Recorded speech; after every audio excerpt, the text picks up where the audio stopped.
decimos diseño de estructura salarial, nos estamos refiriendo a un proceso en la organización que busca de manera estratégica, coherente, tener un esquema compensatorio para los trabajadores. Entonces, los esquemas compensatorios van a venir en función de los métodos que utilicemos de evaluación de puestos. Recuerdo que hablábamos la semana pasada del método jerarquización, por puntos, por factores. Entonces, no importa el método, porque al final vamos a llegar a lo mismo. Vamos a llegar a una categorización y vamos a llegar a unos factores. Le voy a poner un ejemplo entre categorización y factores. Vamos a suponer que en categorización yo digo, tengo operarios, personal administrativo no profesional, personal profesional, personal profesional nivel supervisorio, personal profesional nivel gerencial, por ejemplo. ¿Verdad? Ese es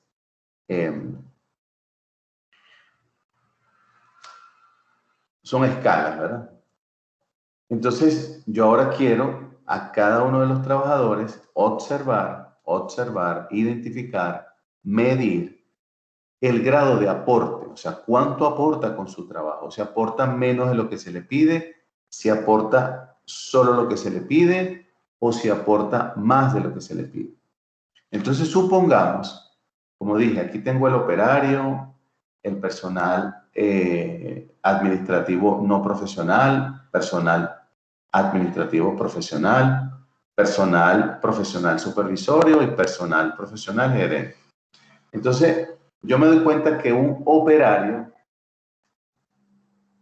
aporta mucho valor con su trabajo. Aporta más de lo que se le exige o más de lo que exige la descripción del cargo. Entonces, tal vez esta persona, cuando llegue el momento de la evaluación del desempeño, vamos a tomar en cuenta ese aporte adicional que da. Pero supongamos que aquí arriba tengo el gerente, ¿verdad? Supongamos que el gerente cumple solo lo que le piden. No es como este operario que aporta más. Entonces, la diferencia es que este operario, por mucho que aporte, nunca va a llegar al nivel salarial del gerente, porque hay, ¿verdad?, unos factores. Él tiene un factor, perdón, que él aporta, pero aquí hay una estructura jerárquica que no se puede obviar. Entonces, yo no puedo permitir que el operario gane igual que el gerente porque el operario aporta mucho. Entonces, yo tengo que tener una especie de techo para decir, lo más que puede ganar un operario por niveles, nivel 1, nivel 2, nivel 3, está igual para los gerentes. Entonces, al final de la estructura salarial vamos a llegar a la categoría y a los factores. Categoría gerente, supervisor, analista. Y los factores son, ¿verdad?, el aporte que dan. ¿Por qué? Porque la empresa también toma en cuenta la equidad externa, es decir, hacer un estudio externo para tener mayores insumos y poder comparar a ver si nosotros estamos pagando de manera adecuada, si estamos pagando, digamos, con una relación bastante similar a la calle, por lo tanto no tenemos riesgo que se vayan las personas al menos buscando mejor salario porque estamos bien posicionados con salario. Y ese es otro factor a evaluar porque las estructuras salariales también buscan darle un valor justo a la posición, es decir, al puesto. Es por eso, señores, la importancia, pero miren, ustedes, no voy a decir si ustedes supieran porque ustedes lo saben, solo que me gustaría que no lo olvidaran. La importancia que tiene una organización, la definición correcta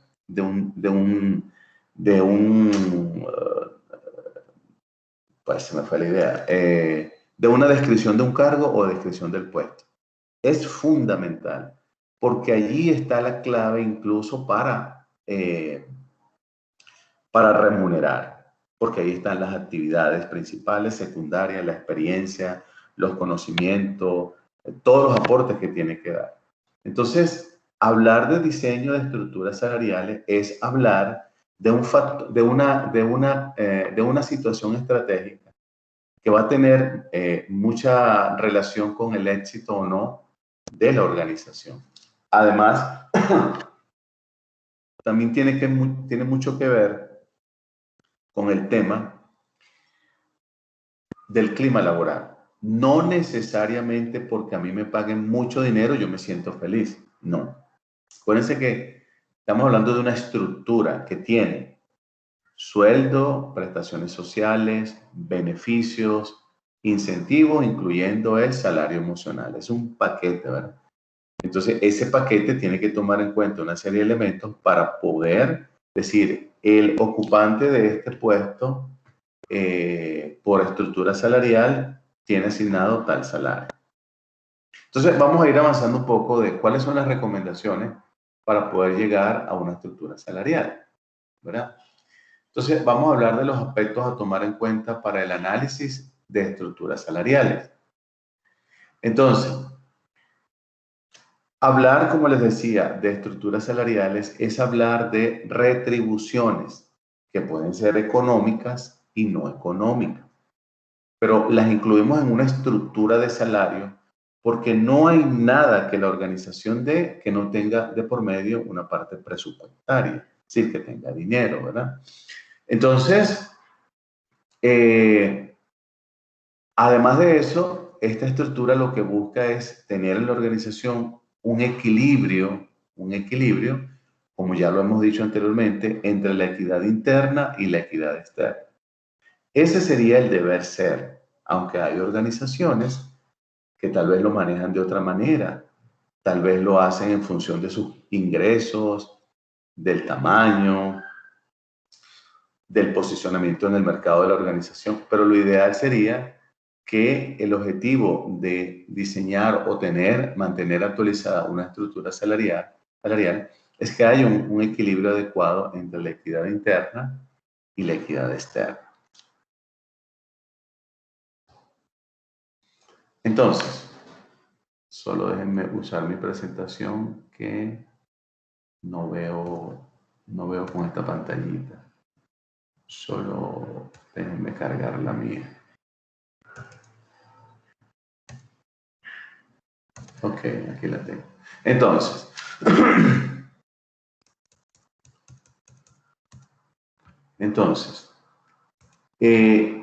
hay aspectos que deberíamos considerar cuando estamos intentando desarrollar, bueno, primero analizar y desarrollar una estructura salarial. Es fundamental. Entonces, lo primero que me piden a mí es tener a la mano el inventario de las prestaciones y beneficios actualizados. Es decir, ustedes saben que en El Salvador, por ley, perdón, por ley, todo trabajador debe gozar del beneficio de cotizar y disfrutar de los servicios de la AFP, el Seguro Social, unas vacaciones, unos aguinaldos y para el caso de las mujeres, el tema del pre y el postnatal. En algún momento les dije que el sueldo no es parte de las prestaciones de ley. ¿Por qué? Porque el sueldo no es controlado como si las prestaciones que les acabo de mencionar por el gobierno. Es decir, el gobierno debe velar a través del Ministerio del Trabajo que todo trabajador en cualquier organización pequeña, mediana o grande, que está formalmente contratado, cotice el seguro, cotice la AFP, reciba el beneficio de las vacaciones pagas y disfrutadas, reciba un aguinaldo a fin de año y si es el caso de la mujer, tenga el beneficio del pre y el postnatal. Pero el salario solo lo controla el gobierno porque pone un límite mínimo, que lo hemos llamado salario mínimo, es decir, nadie puede ganar menos de los 302, 304 dólares con tantos céntimos en El Salvador. Eso sí lo controla el gobierno. Pero el gobierno no controla si yo como patrón no le quiero pagar más a mi trabajador. Eso no lo controla el gobierno. Por lo tanto, el sueldo no es parte de las prestaciones. Es un acuerdo tácito entre el patrono y el trabajador, o en este caso el aspirante, si no ha ingresado el aspirante a ocupar la posición, como una forma de retribución por un trabajo que va a hacer mensual. Y se le va a pagar semanal o quincenal. Entonces, cuando decimos disponer de un inventario, también hay que tomar en cuenta los beneficios o incentivos que se le puedan dar. Entonces, podemos tener muchos tipos de beneficios, ¿verdad? E incentivos. Normalmente los beneficios van enfocados a económicos y no económicos. Los incentivos se parecen mucho, pero normalmente se orientan a temas de desarrollar actividades competitivas que me permitan generar más productividad o más ingreso, entonces eso se traduce en algún bono. Pero cuando hablamos de beneficios, estamos hablando de que pueden ser económicos o no económicos. Un beneficio puede ser, bueno, muy sencillo, el descuento en una óptica al presentar mi carnet, ¿verdad? Ese es un beneficio que tal vez se llama no económico porque el trabajador no recibe dinero, solo recibe un descuento por hacer uso de esa institución o de esa óptica, cuando va a mandar a hacer los lentes o en la farmacia. Pero cuando hablamos de un beneficio económico, podríamos estar diciendo que los trabajadores semanal o quincenal o mensual reciben una porción de alimentos ya en especie, es decir, arroz, granos, pasta, etcétera, aceite, azúcar, café, que lo entrega la organización. Entonces, es económico porque no solamente tiene un costo para la organización, sino que tiene un beneficio directo al trabajador, porque eso tiene un valor y si él lo quisiera vender, lo hace. Pero la idea es que no lo haga, ¿verdad? Así como puede haber un beneficio económico que yo te dé un bono mensual que no forme parte de las prestaciones. O te doy un bono por productividad. Si logras alcanzar mínimo tanto, te corresponde un bono de tanto. Y a medida que va creciendo, a medida que va creciendo la productividad, va creciendo el bono. Entonces, ahí estamos hablando del inventario de prestaciones, beneficios, incentivos económicos y no económicos. Pero para, para trabajar la estructura salarial, también me dicen que debo tomar en cuenta, evaluar y clasificar los cargos en la organización. Eso lo que significa es lo siguiente. ¿Cómo es mi estructura de organigrama? ¿Qué tan grande o piramidal es? ¿O qué tan achatada es? No importa si es piramidal o achatada. Lo que importa es que yo de seguro voy a tener trabajadores en un nivel no supervisorio y trabajadores en un nivel supervisorio. Esos son los dos grandes niveles. Solo que yo puedo tener en el nivel no supervisorio, por ejemplo, categorías. Por ejemplo, la secretaria no se considera operaria, pero supongamos que no tiene una formación académica, entonces ella está en una clasificación no supervisoria. Pero yo puedo tener operarios nivel 1, 2 y 3 y no son supervisores. O puedo tener un supervisor de la línea de producción o puedo tener un gerente de producción. Entonces ya ese es un nivel supervisorio. Pero siempre hay dos niveles, supervisorio y no supervisorio. Internamente puedo generar, yo puedo tener el presidente supervisorio, los vicepresidentes son supervisorios, los directores son supervisorios, los gerentes son supervisorios, los jefes de área son supervisorios. Y luego puedo tener personal administrativo, staff, operarios, y ahí puedo tener clasificación. Cuando dicen yo soy analista 1 o analista 2, pero no tengo un título universitario, entonces estás en una clasificación no supervisoria, pero tienes un nivel 2 o 3 porque tienes muchos años de experiencia, como lo dice la equidad interna. Entonces, eso hay que hacer. Luego me dice identificar y delimitar el perfil de cada cargo. ¿Qué significa esto?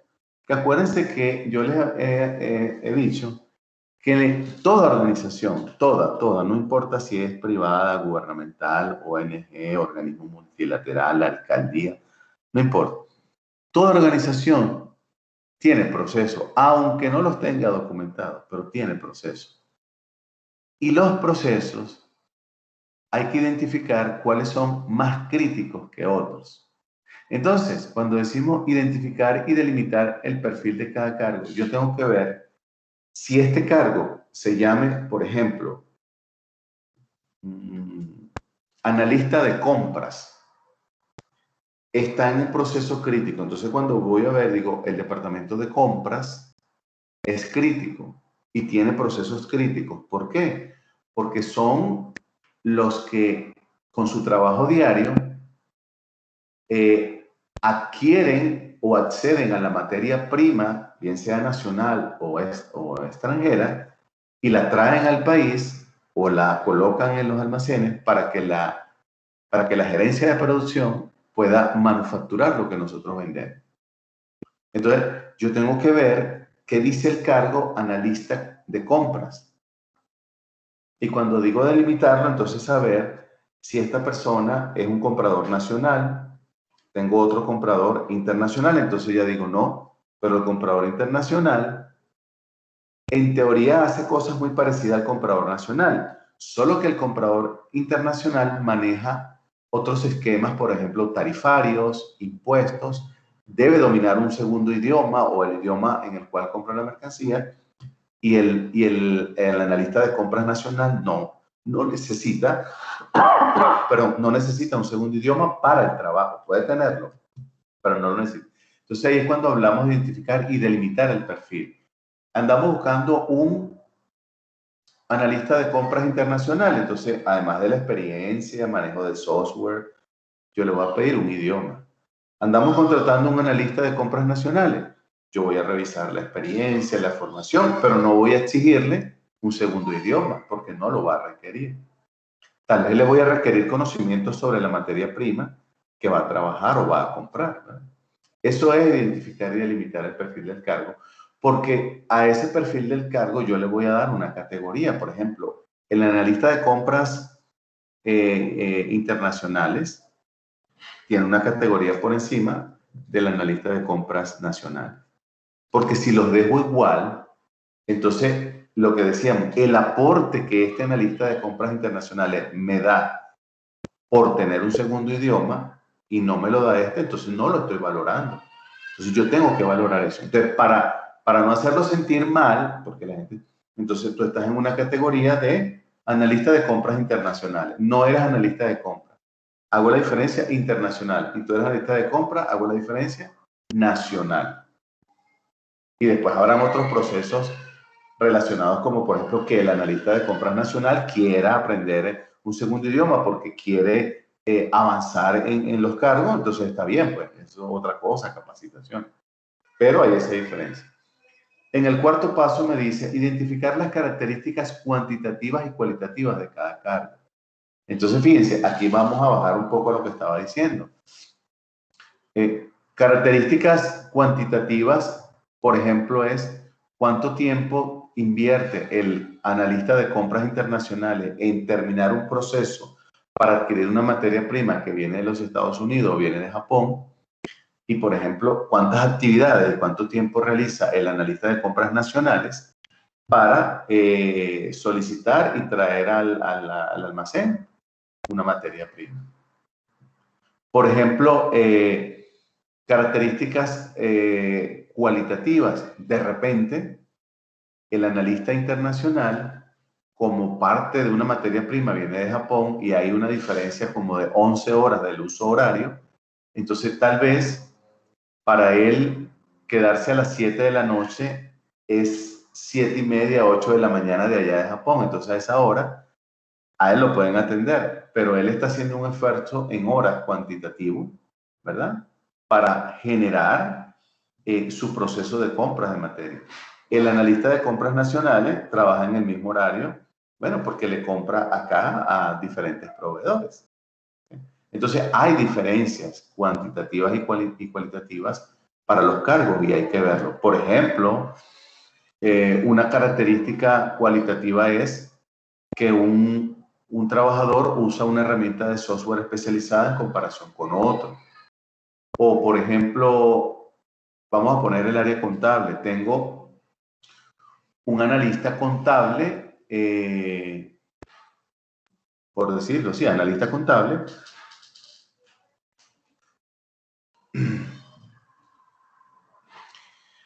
y él requiere para su trabajo conocer, dominar y trabajar las NIF, las normas internacionales de información financiera, o la NIA, la norma internacional de auditoría. Y aquí otro analista no requiere eso, porque su trabajo no lo amerita.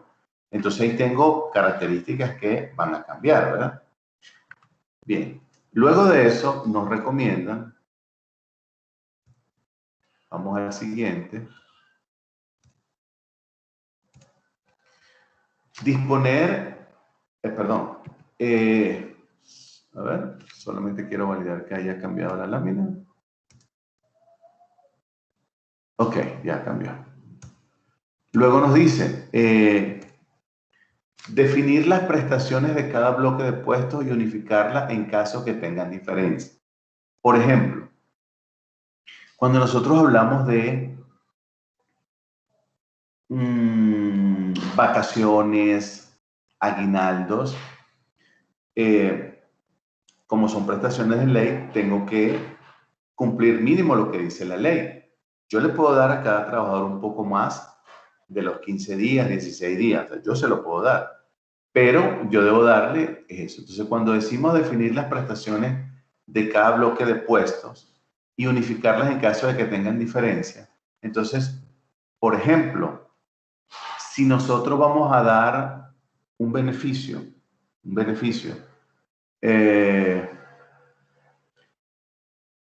los alimentos, pasta, granos, esas cosas, tengo que definir hasta qué bloque de puestos va a llegar. A decir, un gerente le voy a dar el arroz, el azúcar, el aceite, el café, la harina, o solamente voy a llegar hasta operarios, o solamente voy a llegar hasta profesionales que ganen, empleados que ganen hasta tanto. Aquí aquí primero es la norma de la organización. Lo que se quiere es que no haya una diferencia, porque eso va a traer problemas de clima laboral. Entonces, por eso es que uno estudia, bueno, así como yo quiero que los operarios de la línea de producción estén motivados, yo también quiero que mis gerentes estén motivados. Entonces, yo puedo crear aquí una especie de clases si yo le doy un beneficio a los operarios y no se lo doy a los gerentes, pero también hay que evaluar, porque si yo le doy al gerente un beneficio, eso no, entonces estaría diciendo que a los operarios también había que dárselo, ¿verdad? Entonces aquí, cuando se dice unificarlos, es que haya, además de un criterio, que esté dentro de la estructura. Ejemplo, supongamos que yo le voy a dar a los trabajadores, a todos los trabajadores, un beneficio que se llama crédito hipotecario para tu vivienda. Entonces, el operario lo va a recibir, lo va a recibir los empleados administrativos no profesionales, los empleados administrativos profesionales, los profesionales supervisores, los gerentes. Pero hay una diferencia, Y es que por lógica yo no le puedo dar el mismo monto de el crédito hipotecario a un operario que el mismo monto a un gerente, por una sencilla razón. Y es que uno tiene mayor capacidad de ingreso que otro. Por lo tanto, al gerente y al operario yo le doy el mismo beneficio.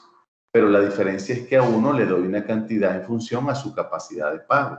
Entonces, al operario, voy a poner un ejemplo, le doy, no sé, $30,000, por poner un ejemplo, y se lo financio a 15, 20 años, para que la cuota mensual no le afecte su salario y no quede sin nada, ¿verdad? Porque tiene familia.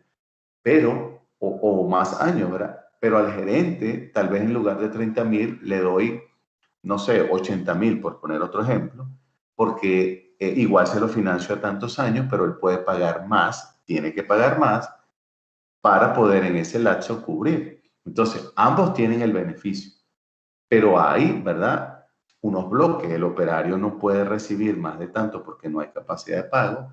Igual el gerente no podría recibir lo mismo que el vicepresidente, que gana mucho más. Entonces, hay otros beneficios, incentivos que también se le pueden dar genéricos. Por ejemplo, un beneficio no económico. Porque mire, dar un beneficio económico o no económico entra en la estructura. ¿Por qué? Porque yo, empresa, tengo que erogar, sacar dinero y ponerlo. Entonces, vamos a otro caso. Voy a condicionar el espacio que tengo para crear allí un gimnasio para los trabajadores. Entonces, los trabajadores, cuando esté listo, van al gimnasio, no reciben dinero. Ese es un beneficio no económico, pero la empresa tuvo que invertir en ese gimnasio para que los trabajadores puedan disfrutarlo y se sientan motivados, y le evita ir a la calle a pagar por un servicio como este. Ahora, hay organizaciones donde los ejecutivos, en un lugar muy especial, tienen un gimnasio solo para ellos, solo para ellos. Entonces, ese es el principio de crear el tema clasista, ¿no? Porque los operarios no tienen ese beneficio, no tienen un gimnasio, y los directores y gerentes sí. Entonces, desde mi punto de vista, sin crear polémica, esto puede ayudar a verse como una discriminación, porque el operario no se diferencia como ser humano en nada al gerente, al director, al vicepresidente.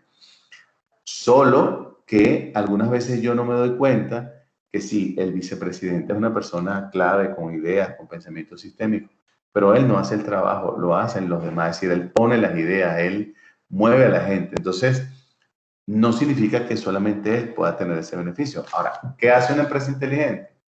No le da acceso a ese gimnasio, porque ellos dirán, ok, voy a un gimnasio donde... Entonces lo transforma eso en otro tipo de beneficios, como por ejemplo el bono del alimento, el bono para los útiles escolares de los niños, de los hijos, para los útiles. Entonces, yo les aseguro que a los gerentes no le dan eso, a los directores, porque no lo necesitan. Entonces, su estatus crece más, su ego, cuando están en el gimnasio. El operario se siente más identificado porque le dan una ayuda económica vital para sus hijos. Entonces,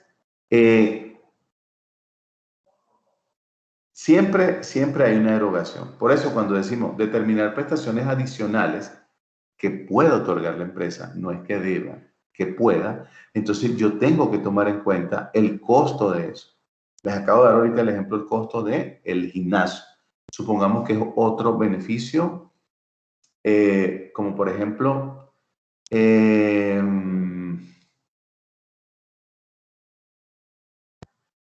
horario flexible.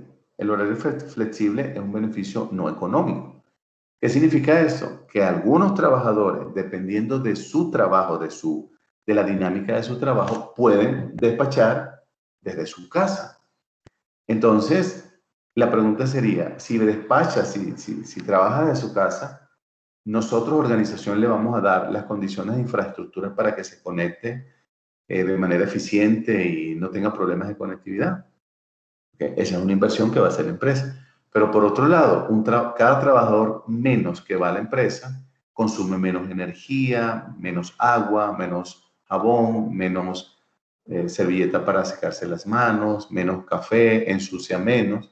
Entonces, eso es un costo que la organización puede identificar y digamos que lo resta, pues, de los costos operativos. Luego viene la parte de reglamentación y transparencia, que serían las políticas. Las políticas son un instrumento oficial donde se designa o se define la forma de gestionar cada uno de los aspectos que conforman la política salarial. Por ejemplo, debe haber una política para aumentar salario a una persona. Debe haber una política, por ejemplo, para aumentarle el bono de productividad a una persona. Debe haber una política para aumentar o mejorar los beneficios de alimentos para los trabajadores, como ya les hablé, grano, pasta, café, azúcar, etc. Entonces, esas políticas van a ser las que van a guiar a la organización a gestionar esto de las estructuras salariales. Por ejemplo, el que haya una evaluación del desempeño todos los años en la empresa o en la organización, eso no significa que la evaluación está asociada a un ajuste salarial. Muchas empresas ya lo hacen, pero no es obligatorio, porque la empresa puede este año llevar a cabo una evaluación del desempeño solo para identificar el nivel de competencias y brecha de los trabajadores, que le va a servir como parte del diagnóstico de necesidades de capacitación para preparar su plan de capacitación estratégica. Eso puede ser. Entonces hay que tener cuidado si nosotros en algunas ocasiones, producto de la evaluación del desempeño, hacemos ajustes y otras no. Porque o no hay una política, o si la política dice eso, por eso aquí viene lo demás que dice transparente y comunicar el paquete de prestaciones. O sea, los trabajadores deberían estar claros. Si cada vez, periódicamente, que se hace una evaluación del desempeño, si eso está asociado a un aumento salarial dependiendo del resultado. O si la organización dice, este año hay evaluación del desempeño y se va a asociar un ajuste salarial. Como dice el próximo año, este año vuelve a haber evaluación del desempeño, pero no está asociado a un ajuste. Porque la gente se puede acostumbrar que cualquier evaluación del desempeño me van a aumentar. Por eso luego dice comunicar el paquete de prestaciones para que cada quien de manera oficial, cada quien sepa lo que se está comprometiendo la empresa. Porque ese es otro detalle de la estructura salarial. Si ustedes dicen, vamos a dar el tema de los alimentos y lo vamos a dar semanal, por decir algo, a los operarios y quincenal a los no operarios, a los staff. Entonces, eso es un monto que debe estar en el presupuesto de la organización para cubrir ese beneficio. Y ya sabemos que el beneficio yo lo puedo quitar cuando yo quiera. Sabemos el efecto negativo que va a traer si solo lo quito, lo elimino y ya, o si le digo, vamos a eliminarlo, pero vamos a dar esto que está mejor, o vamos a actualizar este beneficio, lo vamos a mejorar. Es distinto, ¿verdad?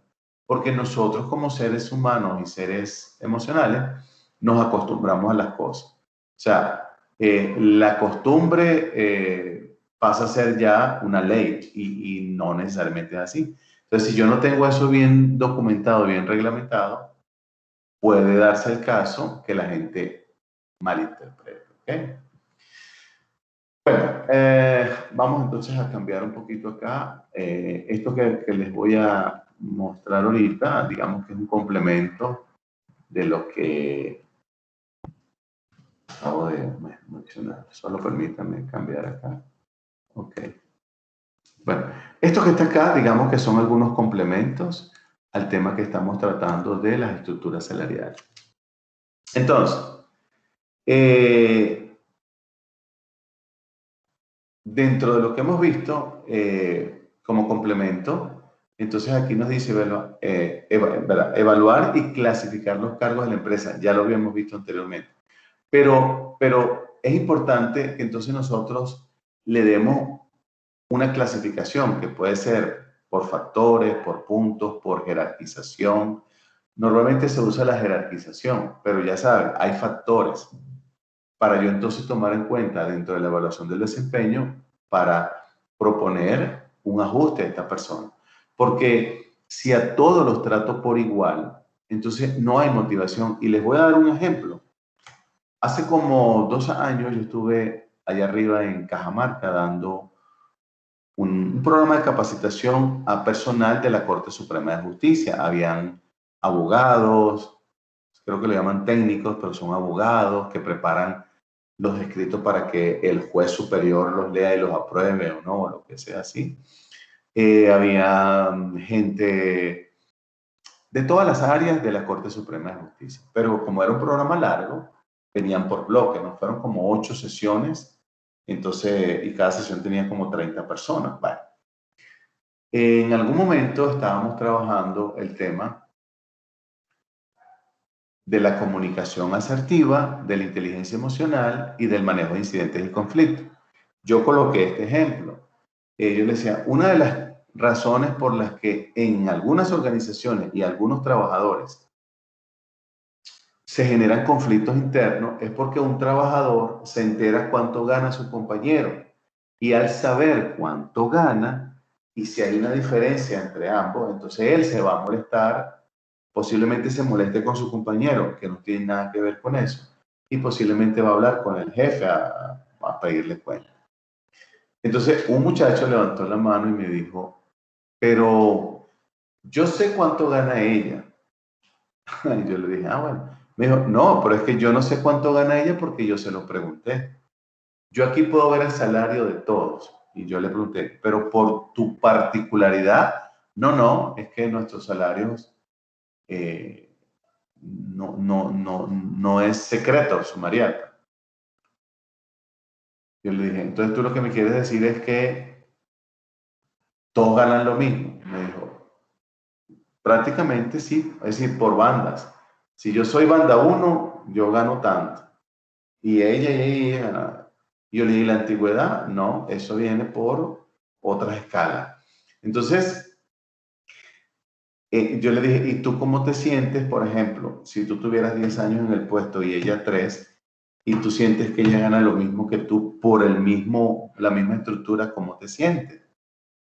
Bueno, me siento mal, pero yo le dije, bueno, evidentemente debe ser una estructura porque viene de un presupuesto del Ministerio de Hacienda, porque el Ministerio de Hacienda es el que decide cómo se va a repartirle el dinero producto de los ingresos cada año. Pero yo le decía, bueno, más allá del monto, que si tú ganas más o ganas menos, vamos a enfocarnos en el tema, ¿no? El conocer el salario de otro es un posible motivo de inconformidad si está por encima del mío. Entonces, cuando nosotros decimos evaluar, es que estamos diciendo la descripción del cargo. Y cuando decimos clasificarlo, es darle una categoría. Yo puedo tener analista contable 1, que lo podríamos llamar también junior, analista contable 2 o semi-senior, y analista contable 3 o senior. ¿Cuál es el nombre? Bueno, el nombre es analista contable, ¿verdad? Pero, ¿qué estamos evaluando? Que en la descripción del cargo, al junior, al semi-senior y al senior le exigen alcanzar objetivos distintos. Cada uno tiene un objetivo más complejo que el otro. Y para alcanzarlo, entonces viene el factor. Cada uno debe aportar en función de sus capacidades, conocimientos, habilidades, formación académica, experiencia, formación complementaria. Porque si a todos los llamamos analistas contables y le vamos a pagar distinto, entonces no se ve la diferenciación. Entonces, los cargos hay que evaluarlos en función de lo que pide la organización y clasificarlo. Por ejemplo, yo siempre les he dicho, hay un trabajo que se llama técnico de acería. La acería son estas empresas que transforman el hierro en acero, pero para transformarlo, las barras las piezas de hierro están al rojo vivo y se llevan al agua con otros componentes químicos que le dan un endurecimiento mucho mayor y se convierte en acero. Pero estar en contacto más de 10 minutos con ese acero daña la integridad física de la persona. Lo primero que daña es la vista, la piel. No puede generar, bueno, a pesar de que tiene unas mascarillas, no puede estar mucho tiempo porque la mascarilla puede respirar un aire además de contaminado con una alta temperatura y le daña los pulmones. Entonces, ese señor ahí no estudió en la universidad para mover esa pieza, pero el factor de trabajo de él es considerado. Entonces, esa persona tiene unos beneficios adicionales, como por ejemplo, le cubren los costos de seguros médicos mayores, exámenes médicos periódicos, eso se lo cubre la empresa. Y a los otros no, ¿por qué? Porque la secretaria o el analista contable no está expuesto a eso. Entonces, hay una diferencia entre los factores que intervienen en cada trabajo. Entonces, fíjense, yo no le estoy pagando más salario, más sueldo, pero yo le estoy dando un beneficio que forma parte de un dinero que yo debo tener como presupuesto para atender a ese operario que es clave en el proceso de nuestros productos y servicios, que es el hierro, transformarlo en acero. Él no estudió eso en la universidad, pero el nivel de exposición a los riesgos es mayor, ¿verdad?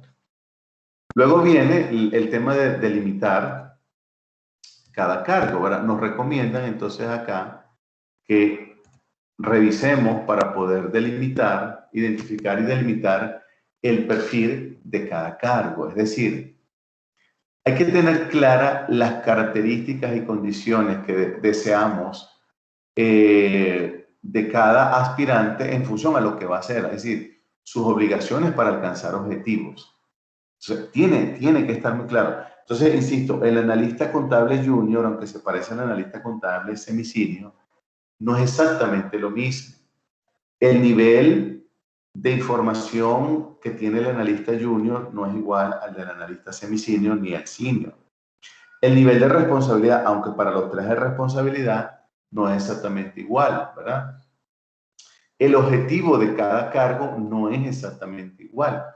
Entonces, en función de que yo vea la complejidad de cada uno, entonces por ahí voy a tener insumos para yo poder decir, este va a ganar A1, este va a ganar 1,5 y este va a ganar 2, por ejemplo.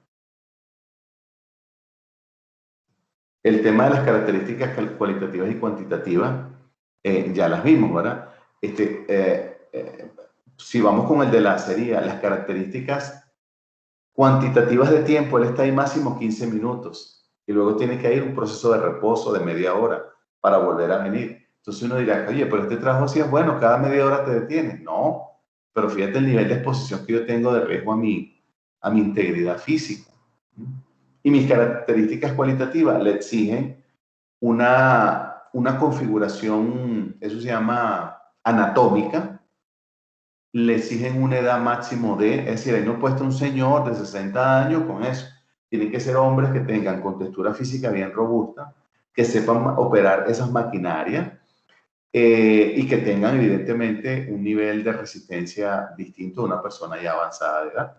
Entonces, todas esas características hay que verlas, ¿verdad? Luego de eso, solamente déjenme pasar acá. Esta ya la vimos, la de las prestaciones adicionales y la reglamentación y transparencia. Ahora vienen las consideraciones. ¿Qué significa entonces cuando estamos hablando de consideraciones? Que no todas las estructuras salariales en todas las organizaciones son exactamente igual. ¿Por qué no son iguales? Porque no todas dan las mismas retribuciones a todos por igual.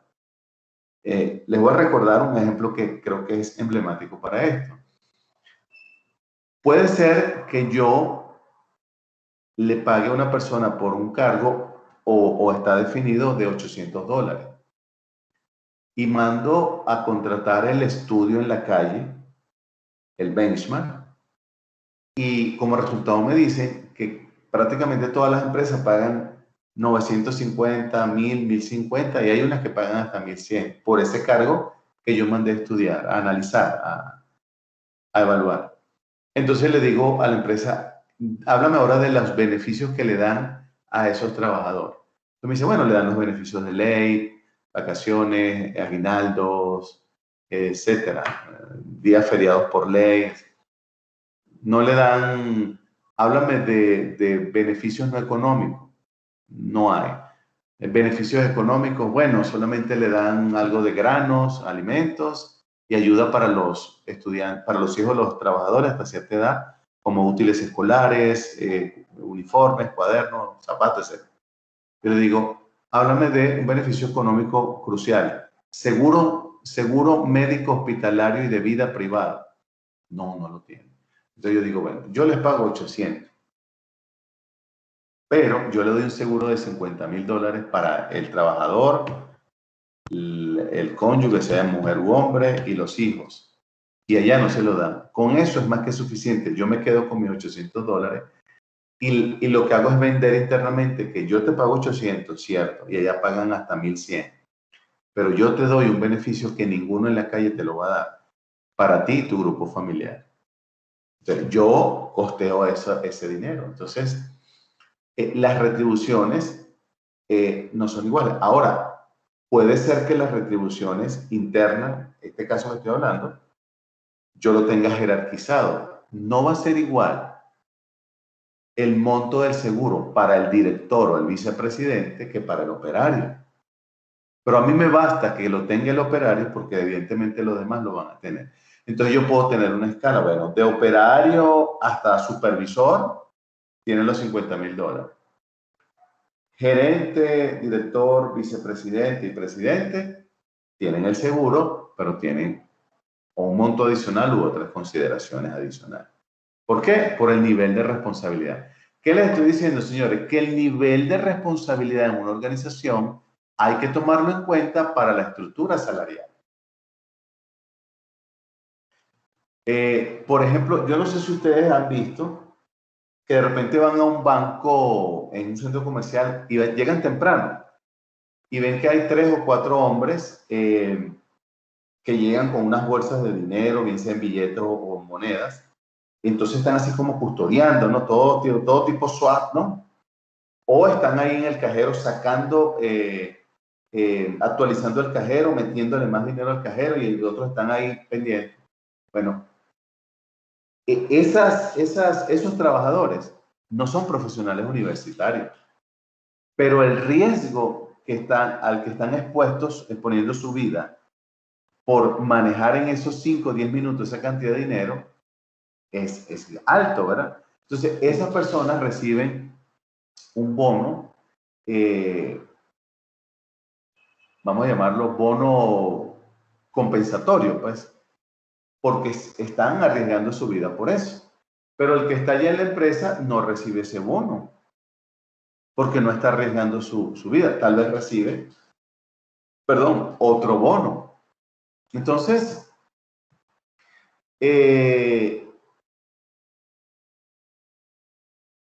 digamos, el rol, vamos a llamarlo así, el rol que yo cumplo, hay que tomarlo en cuenta a la hora de hacer un análisis de las posibles estructuras salariales. ¿Cómo podría quedar esto de manera genérica? Bueno, de esta manera. De esta manera. Así como está ahí.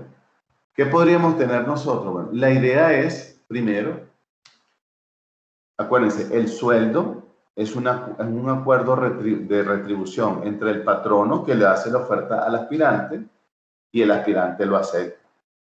Entonces, si voy a empezar a trabajar por tanta cantidad de dinero. Esto se llama un acuerdo entre el patrono y el empleado. Que ese sueldo que le estamos ofreciendo a ese analista, a esa secretaria, a ese gerente, a ese director, ya está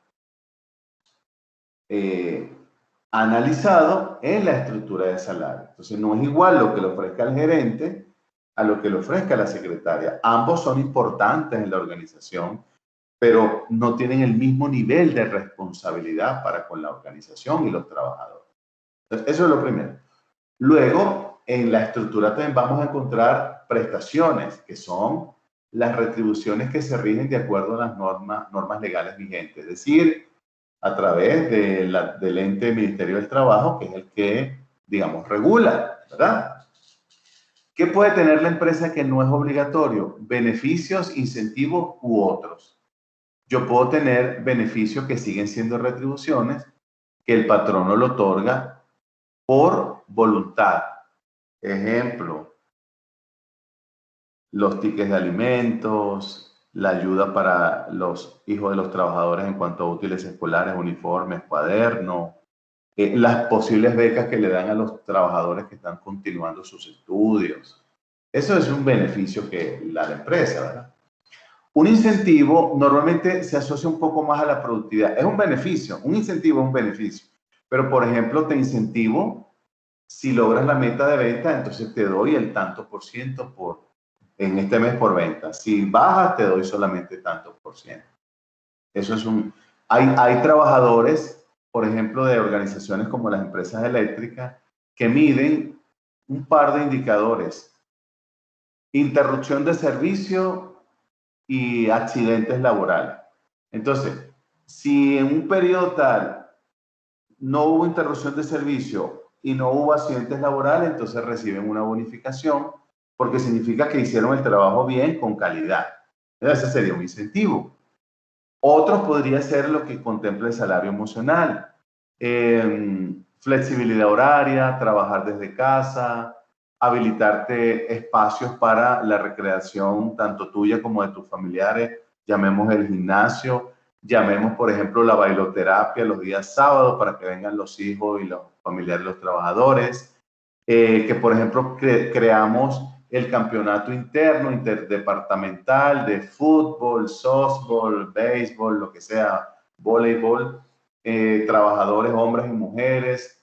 Entonces la organización cubre los uniformes, cubre los refrigerios, habilita la cancha, etc. Eso es parte de un salario emocional.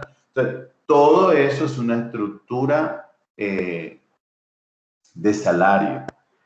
Y como bien les decía anteriormente, la organización, antes de darnos un beneficio o un incentivo, primero verifica que tenga la forma de responder, ¿verdad?, durante el periodo de tiempo para dar esa retribución.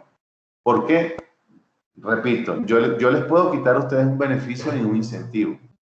Y a mí no me van a mí no me deberían penalizar el ministerio. Pero al dárselo le estoy creando una costumbre que ustedes lo van a tomar como ley. Entonces todos los años ustedes van a esperar que la empresa les va a dar la ayuda para los útiles, cuadernos y uniformes de los hijos de los trabajadores. Y si este año no se lo puedo dar y le digo, no, este año no se va a dar, la gente se molesta, afecta el clima laboral, puede incluso afectar la productividad. ¿Por qué? Porque por ahí decíamos algo, debemos comunicar claramente. Entonces, conozco algunas empresas que sin exigirse al Ministerio del Trabajo, redactan un documento y lo notarían para que el ministerio tenga constancia de que estamos dando un beneficio a voluntad, buscando lograr una motivación en el trabajador, pero no es un compromiso que la ley me exige cumplir.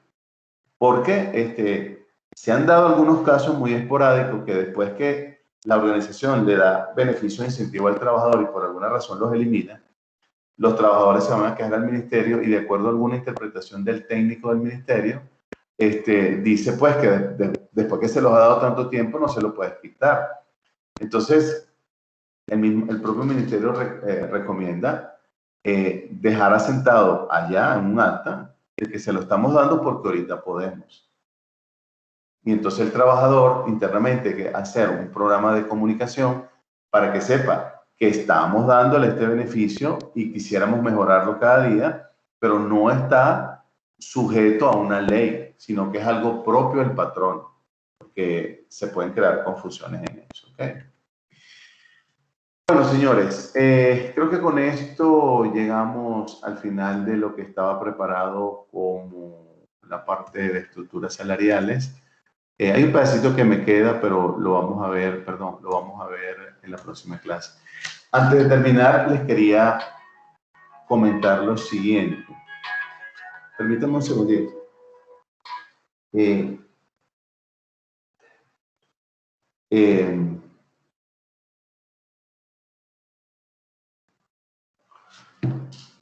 Mire,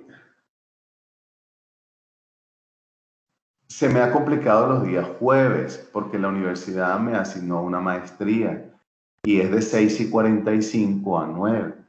Entonces, les quería proponer que los puedo seguir apoyando en estas sesiones, porque acuérdense que ustedes son 100% virtual, pero mientras yo pueda darle la videoconferencia, lo hago con todo gusto. Entonces, me puedo conectar con ustedes los viernes de 7 a 9, 7:05, 7:10, para seguir. Y acuérdense que tenemos pendiente lo que yo les ofrecí, de hacer los repasos de la preparación para la evaluación oral final. Pudimos terminar el módulo 1, nos faltan los otros 4 módulos, ¿ok? Igualmente, le quería comentar, no sé si está por ahí Alejandra, le respondí por un audio, una consulta que ella me hizo de un módulo, se la respondí. Igual, si en algún momento alguien está estudiando para la evaluación oral y tiene una duda, me puede pasar por WhatsApp la pregunta y yo se la voy a responder por audio y en algunos momentos estoy complicado de tiempo, pero siempre se la voy a responder. Entonces, eso. Igualmente, tienen alojado en la plataforma, bueno, tienen alojado el material de la semana pasada de evaluación de puestos. Ahí tienen un video de políticas salariales. Y en la semana 2, que estamos terminando, de estructuras salariales, tienen el tema que acabamos de ver y tienen otro video, digamos, referencial de las estructuras salariales. Bueno, el sábado no se trabaja, pero a nosotros no nos afectaría. Nosotros nos veríamos el día viernes. Recuerden que este módulo termina el 31 de mayo. El 31 de mayo, es decir, que,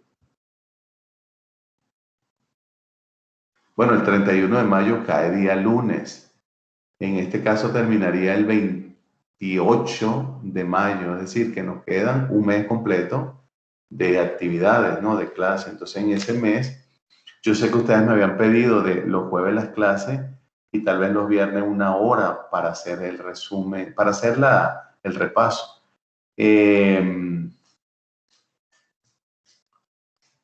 Lo que les puedo ofrecer es algo, como ya terminó el diplomado, que era los sábados de 5 a 7, les puedo ofrecer los sábados de 5:30 a 6:30 para hacer el repaso, para prepararnos para la evaluación oral. Es decir, los viernes tendríamos nuestra videoconferencia y los sábados de 5:30 a 6:30 el repaso de la evaluación oral.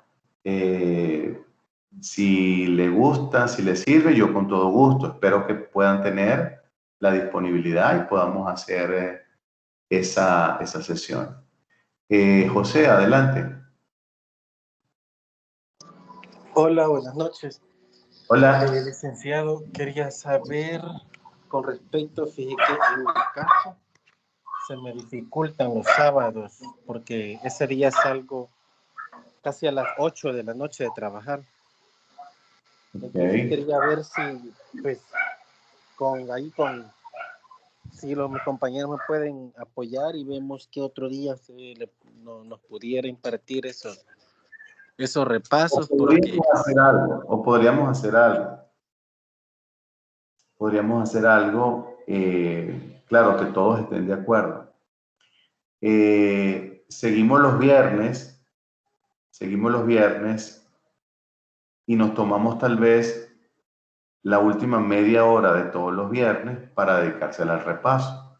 Pero ya sería todos los viernes, ya no sería el último día de clase, sino que, por ejemplo, trabajamos de 7 a 8:30 el tema X que estemos ahorita en el módulo 5 y de 7:30 a 8 vamos repasando los módulos.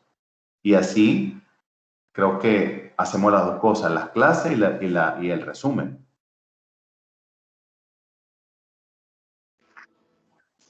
Ok, a mí me parece, no sé qué dicen los demás compañeros, ¿verdad? Sí, bueno, exacto, sería bueno conocer la opinión de los demás. Digamos que yo tengo ahí esa disposición y esa disponibilidad, se las pongo a la orden con todo gusto para, como les digo, yo no dudo que ustedes se estén preparando y estén estudiando, porque de seguro lo están haciendo. Pero yo lo que quiero es darle es como que quitarle las piedras del camino cuando digo, bueno, mira, esta pregunta te la van a formular así, tienes que responderla así.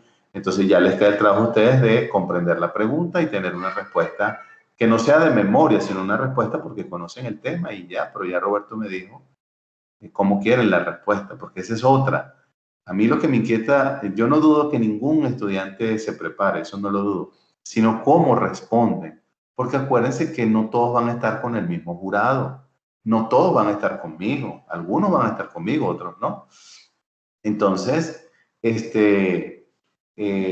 parte de lo que lo quiero preparar es cómo dar la respuesta, cómo la espera el jurado y cómo espera el ejemplo cuando te pidan un ejemplo. Entonces, por eso les ofrezco, ¿verdad? Hagámoslo de 7 a 8 y media nuestra clase normal y de 8 y media a 9 hacemos repaso. Entonces serían, mire, al final serían 1, 2, 3, 4, 5. Es más, puede ser hasta 6, porque el día, perdón, me equivoqué, serían, hoy es 30, 1, 2, 3, 4. Sí, podrían ser 5 repasos, porque el 28 de mayo sería la cuarta clase, pero nos queda el 31 al 4, que ahí no va a ser la evaluación. Entonces esa semana podría ser la otra, el 4 de junio. Entonces tendríamos 5 sesiones. Y en 5 sesiones, oye, es mucho lo que podemos aprovechar, ¿ok? Entonces les propongo eso. De todas maneras, si alguien tiene otra propuesta, la puedes comunicar por el chat. Si yo tengo la disponibilidad, con todo gusto. Pero la disposición siempre la tengo. El tema es la disponibilidad. Entonces, porque los sábados tengo de 8 a 12, luego tengo de 2 a 5 y media, bueno, a 5 y 45, pero yo corto a las 5 y media, por eso le estoy ofreciendo de 5 y media a 6 y media los sábados, pero al parecer es problemático. Los jueves, que era lo que no teníamos, empecé de 6 y 45 a 9. Igual tengo ocupado los lunes, martes, jueves y sábado. Eso significa que miércoles y viernes, pero miércoles se me va a ocupar pronto, entonces veo más viable los viernes. Entonces, bueno, miren, ahí les dejo. Viernes de 7 a 9 desarrollamos nuestras clases normales y nos tomamos una media hora o 45 minutos para dedicársela a la evaluación, a prepararnos para la evaluación oral, y podemos cubrir todo, pues. ¿Les parece? Sí, sí, licenciado, me parece, hay que escuchar la opinión de las demás compañeras, ¿verdad? Y compañeros también, cualquier cosa, pues en el chat nos podemos poner de acuerdo por cualquier cosa. Bueno, está bien, les agradezco. Solo para finalizar, acuérdense que en la plataforma ya tienen la información y hay una etiqueta que dice Laboratorio número 1 de Equidad Interna Externa en Construcción. Ya mañana van a tener la instrucción. Esa va a ser la primera evaluación, es un laboratorio. Luego, ustedes van a tener 3 laboratorios. Ya se los dije, no van a tener exámenes. Van a tener laboratorios, trabajos de investigación, casos de estudio, para que se dediquen a prepararse para la evaluación oral. O sea, les voy a dar esa facilidad, pues. Entonces, digamos que eso sería todo. Igual, como dice José, cualquier comentario que consideren que es grupal, bueno, hagámoslo por el chat, no hay ningún problema.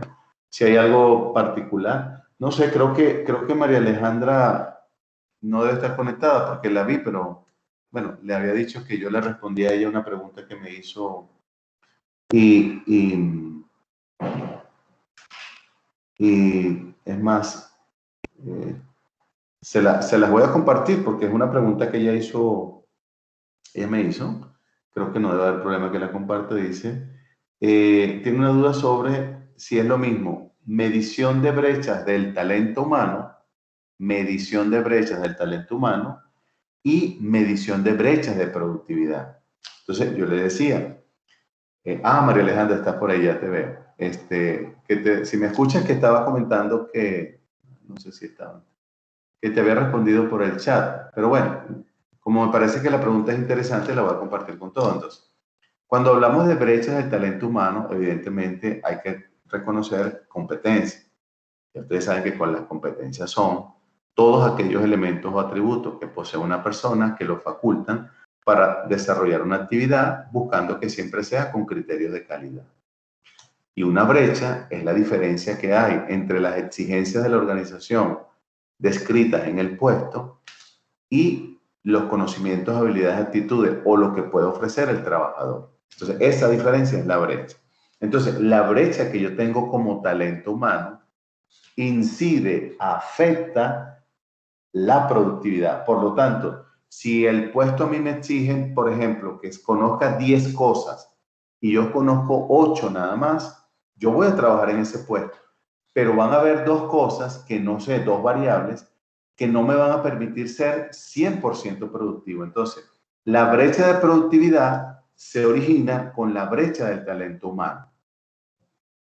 Por lo tanto, esa brecha que tiene el talento humano es la que toma en cuenta recursos humanos y el gerente de línea para que a través del DNC, del diagnóstico de necesidades de capacitación, que se obtiene a su vez de la evaluación del desempeño, y otros como la observación, los KPI, los objetivos, etcétera, me pueden determinar a mí cuáles son esas brechas que está afectando que él sea 100% productiva para cerrarla o para sí cerrarlas o convertirlas en fortaleza y ahora me pueda dar el 100%.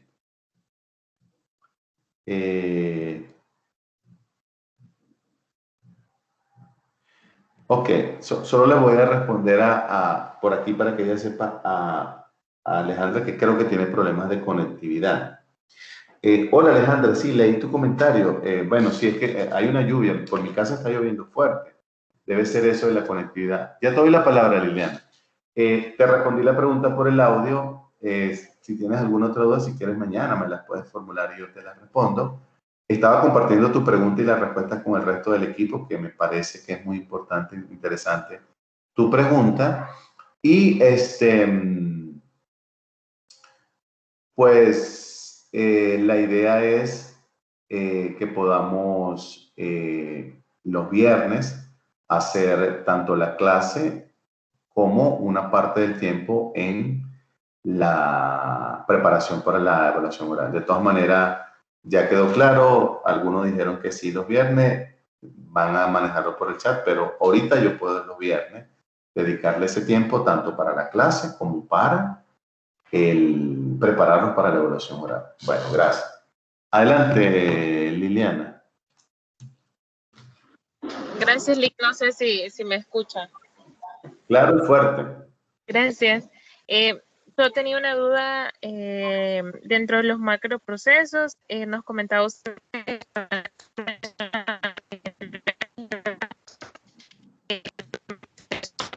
nos mencionaba que alguien más incluye la contratación y planeación estratégica, pero no recuerdo quién es el autor.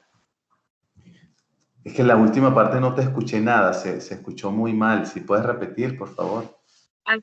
Gracias. No sé si ahí me escucha mejor. Sí. Así, que no recordaba cuál era el autor que menciona que dentro del macroproceso de integrar a las personas, aparte del reclutamiento y selección, que solo lo menciona Chavenato, hay otro autor que menciona contratación y planeación estratégica, pero no recuerdo quién era. Bueno, mira, yo tampoco lo recuerdo, pero lo que te puedo decir es que lo tienes en la plataforma. Hay una autora argentina que se llama Marta Ales, que ella se ha dedicado mucho, y ustedes lo tienen también ahí dentro de lo que yo les ofrecí en el módulo 4. Marta Ales se enfoca mucho en las competencias. Sin embargo, en su libro Administración de Recursos Humanos por Competencias, ella hace referencia no solamente a la planeación estratégica, igual que reclutamiento y selección, sino al proceso de contratación. Porque el proceso de contratación, a pesar de que es bien cortito, no deja de ser importante. Lo que sucede es que Chavenato, en la misma selección, él incluye las acciones para contratar, pero no lo desarrolla como una unidad específica, sino que yo lo que hice fue separárselo. Yo le dije, una cosa es reclutar, otra cosa es seleccionar y otra cosa es contratar. Y Chavenato no van a ver los tres, van a ver dos: reclutamiento, selección y evidentemente planeación estratégica. Entonces, pero digamos que no es que Chavenato no ve contratación, sino que no lo separa. Esta autora, Marta Ales, en su libro Administración de Recursos Humanos por Competencia, sí lo separa. Entonces, pero lo que sí les puedo asegurar es que no le van a preguntar por autores. No, ese es el detalle, que la mayoría de los docentes de la universidad se enfoque solo en Chavenato. Y la dirección de egresados y graduados ha dicho, no es solo Chavenato. Hay muchos autores. Y le voy a decir, la primera vez que yo di una materia de especialización acá, hace años, los estudiantes se me fueron a quejar como a los 3 días, ¿no? Entonces me llamaron. Y yo, ajá, ¿qué pasa? Que los estudiantes se están quejando porque lo que tú das no lo consigues. Y yo les dije, no, pero yo les comparto las presentaciones. Ah, ok, si se las comparte está bien. Yo le dije, bueno, pero es que ellos dicen que tú no usas Chavenato. Yo le dije, no, yo uso varios, porque creo que varios enriquece más que uno solo, porque es una sola visión. Entonces, desde ese momento me dijeron, entonces vamos a hacer hincapié para que los docentes no usen solo Chavenato. Lo que sucede es que me imagino yo que, bueno, ya la gente se sabe Chavenato de memoria, pero hay otros autores que tienen una visión incluso, no voy a decir más moderna, sino una visión un poco más amplia de lo que tiene que ser recursos humanos. Por ejemplo, que es un socio estratégico de la organización. Yo siempre se lo he dicho. Es un socio estratégico. Entonces, Chavenato se va mucho a lo operativo y hay otros autores que se van tanto a lo operativo como a lo estratégico. Solamente si me regalas un segundo te respondo eso de los libros, porque yo le subí a usted, aquí está, como 6, 7 libros. Bueno, mira, realmente son 15, pero yo le subí 6 por cuestiones de espacio. Hay un libro que se llama Administración de Recursos Humanos, está el de Chavenato número 2. Hay uno que se llama Buenas Prácticas de Reclutamiento de Personal. Hay otro que se llama Contratación, Capacitación por Competencia. Otro se llama Cómo gestionar el talento humano en tu empresa. Hay otro que se llama La gestión del clima organizacional. Hay otro que se llama El libro del talento humano por competencias, de la autora que le digo, Marta Ales. Y hay uno que se llama The Human Management, que me parece a mí que es muy completo, es muy moderno y yo se los alojé. Entonces, porque este es el que habla de la era del talento y todo lo demás. Si quieren, lo que podemos hacer es una cosa. Yo voy a revisar mañana la plataforma, no alojarle el libro porque pesa, sino el link, el enlace de todos esos para que los tengan. ¿Ok?